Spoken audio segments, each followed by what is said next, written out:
Hello, everybody. Hi, I'm Nathaniel. I work with Roxanne on the Studentification project, so I'm going to share my screen now. All right.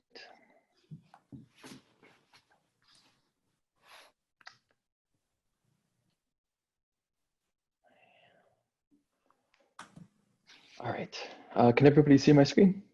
Yes. Great. All right. So Roxanne and I worked on identifying a phenomenon that's called studentification, which I'll talk about in a moment.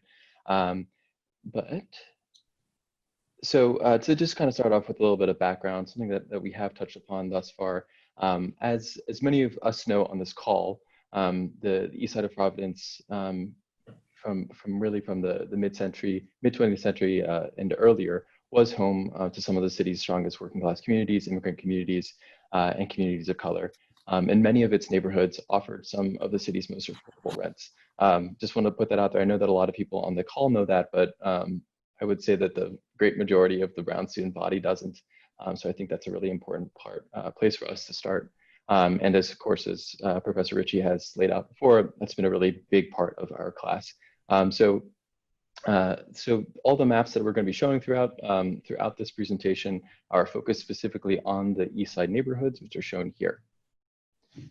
So these are a couple of maps that just show this first one showing the average rent per block of the East Side in 2019 dollars. We're looking down at that deepest green being under $200 in 2019 dollars, and looking at the average city-wide rent being about $330 per month. So we see a map like this shows that the East Side, many of the East Side neighborhoods, particularly those of Fox Point, those of Lippitt Hill, those of Mount Hope, offered city renters some of the most affordable rents throughout the city. And much the same, we also see that in 1950, as this map shows, there's a really significant density of non-white communities throughout East Side neighborhoods. At a time in 1950 when across the city, Providence was only about 3% non-white. We see here many East Side blocks having densities of non-white folks of well over 80% in some blocks. Again, specifically the neighborhoods of Fox Point, of Lippitt Hill, of Mount Hope. But as we all know to some extent, in the post-war period after World War II, particularly the East Side went a dramatic transformation. And sources of that transformation really were numerous. Some of those including things like the historic preservation, the rise of the Providence Preservation Society, which began a very concerted effort to change the character of many East Side neighborhoods and made the East Side a much more expensive place to live. Much the same as the previous group has noted, there was considerable urban renewal and highway construction on the East Side. But what Roxanne and I are going to be focusing on right now is the role of university expansion. Brown, of course, has impacted its surrounding communities in a number of ways, but one of the biggest ways archival information shows us that the university community impacted its surrounding communities following World War II, really from the late 1960s on, was the dramatic expansion of its off-campus student population. And that's what we're going to be focusing on today, is trying to kind of begin the work of parsing out what role Brown's expanded off-campus population played in changing the East Side. So again, we're using the term studentification, which is a pretty modern word in housing studies, coined by a geographer named Darren Smith. It's a portmanteau, I guess is a phrase you could use, of the word student and gentrification. It's similar to gentrification in a lot of senses. Signs of studentification involve inflated rents, a reorganization of a neighborhood to meet the character of new tenants. But some things that are a little different than in studentification than gentrification is very frequently see the subdivision of houses to accommodate multiple groups of students and as opposed to families. And then also a cultural shift in the neighborhood, often in neighborhood businesses that are possibly catering specifically to young people. So our group, Roxanne and I have kind of been guided by two main questions. First of all, is there historical evidence of studentification by Brown students? We're going to focus mostly on Brown undergraduates on the East Side of Providence in the post-war era. And then more generally, just we've been trying to understand how Brown's off-campus student population distribution, where students have been living, has evolved throughout the decades. So to answer this question, we relied on one really important data source that Roxanne has referenced. And these are Brown staff and student directories. These are digitized records that we found in the John Hay Library, the special collections of the Brown University archives. We are drawing from directories that span from 1942, which is the first available one, to 2000, which is the last usable student directory. And we digitize records on 10-year increments with any irregularities, specifically 1942 and 1949, coming from the fact that just 1940 and 1950 weren't available.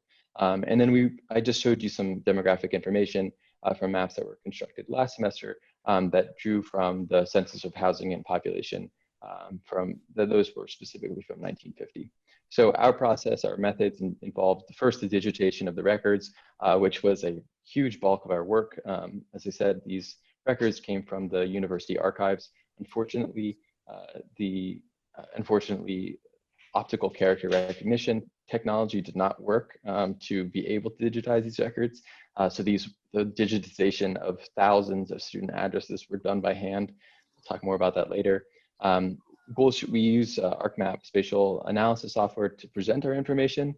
Throughout all of these maps, individual students are presented as discrete points, where each X for each undergraduate or a cross for the graduate students that we'll see in a bit represent one singular student. And then with the help of Professor Sungu Aramayas, we also did some rudimentary spatial analysis using the spatial join feature to track how percentages of off-campus undergraduates evolved throughout the decade. So kind of where different percentages of Brown students were living per neighborhood per decade.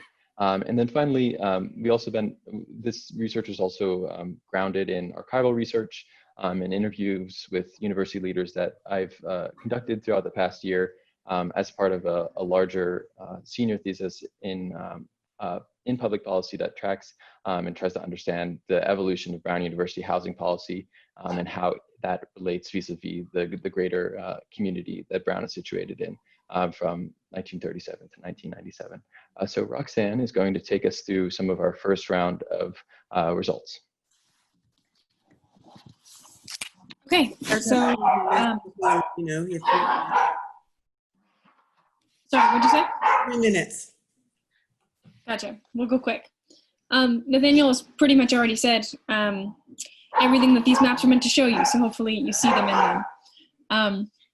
Sorry that my house has gotten a bit loud, but so this is starting in 1942. I think one of the things that's important about this early period before the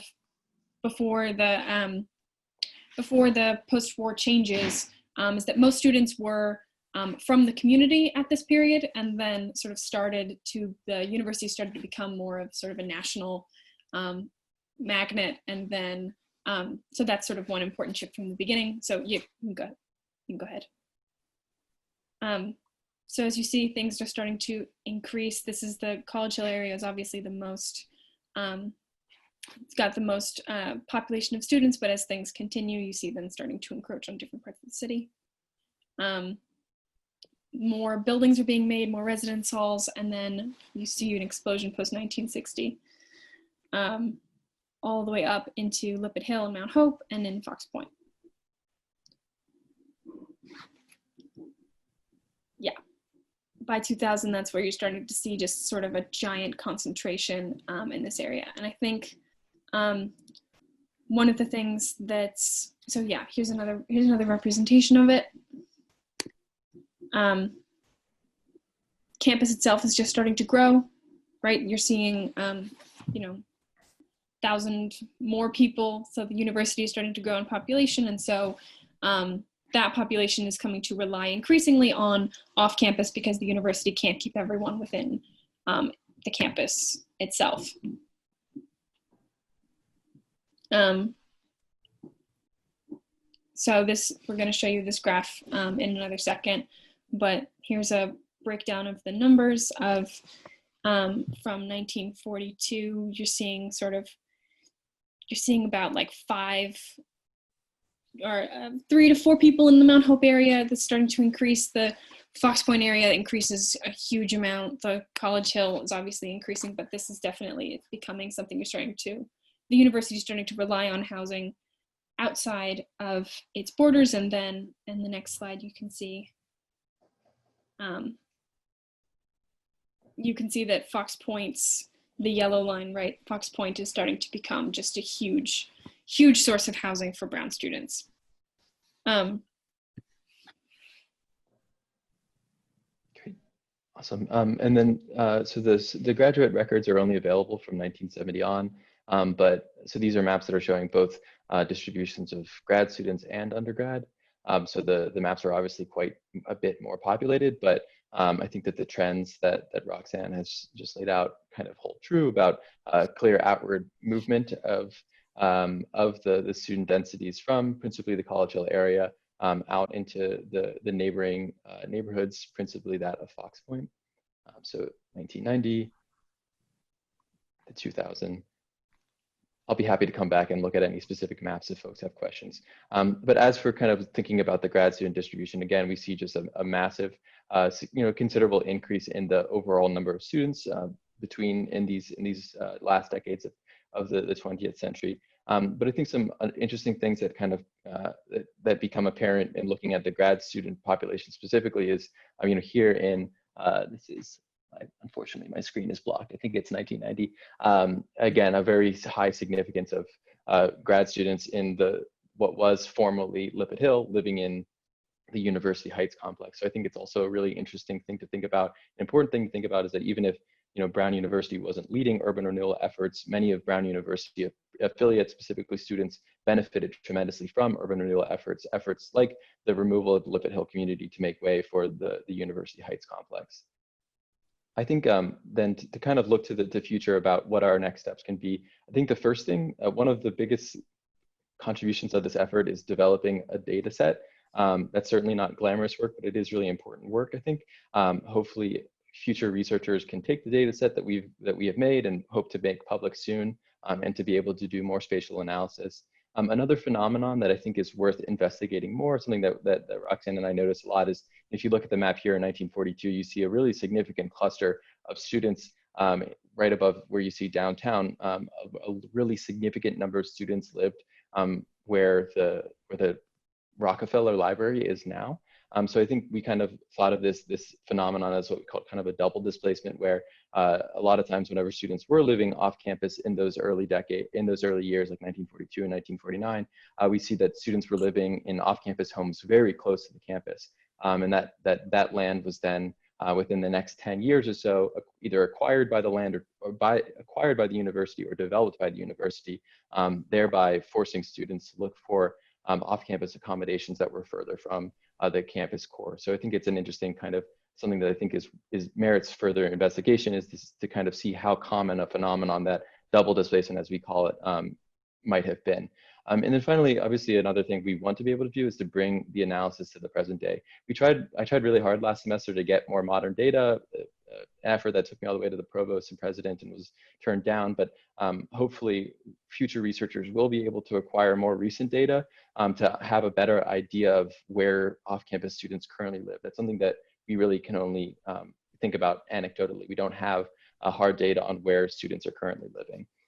There's also something that we want to know more about is maybe, I think it's anecdotally, again, we are pretty sure that grad students, particularly live out of the East Side neighborhoods. And I think that we need to be as this data shows us, I think we need to be very cognizant of the kind of ability of students to invade into an area and change it. And I think we should be mindful of that happening in non-East Side neighborhoods in the present day. And then I think kind of really trying to understand these maps as cautionary tales. So by looking at the more modern day information, I think we can kind of hopefully spot if there is a concerning kind of movement of students into neighborhoods that could be vulnerable to studentification. The university, if it knows where those students are moving, can be able to potentially act and prevent that sort of invasion and that sort of neighborhood change. So Finally, just want to give a quick couple thank yous to Christina Brown at Housing Works, who helped us a lot in developing these maps.